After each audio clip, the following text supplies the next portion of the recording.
ஸ்ரீமதே ராமானுஜாய நமஹ. ஸ்ரீமத் வரவரமுனியே நமஹ.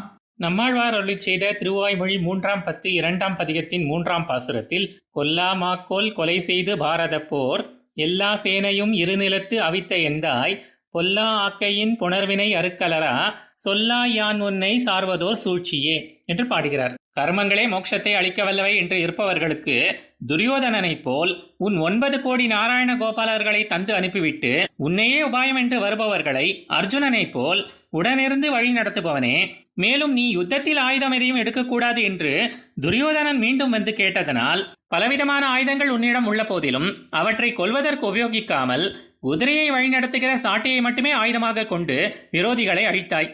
மகாபாரத யுத்தத்திலே பாண்டவர்கள் பக்கம் 5 கௌரவர்கள் பக்கத்திலே அஸ்வத்தாமன், கிருபாச்சாரியார் போன்ற சிலரையும் தவிர்த்து 2 தரப்பிலும் இப்பெரிய பூமிக்கு பாரமாயிருந்த தகாதவர்கள் அனைவரையும் குருக்ஷேத்திரம் என்ற அந்த பெருமை வாய்ந்த மண்ணிலே தொலைத்த என் சுவாமியே, நீ துரியோதனனை அழித்தது போல எளிதாக இல்லாமல் இன்பத்தை தருவது போல் அனைத்துவித துன்பங்களையும் தந்து உன் விஷய இன்பங்களை மறைக்க காரணமாக உள்ள இந்த சரீரத்துடன் ஏற்படும் பந்தங்களில் நான் சிக்குண்டேன்.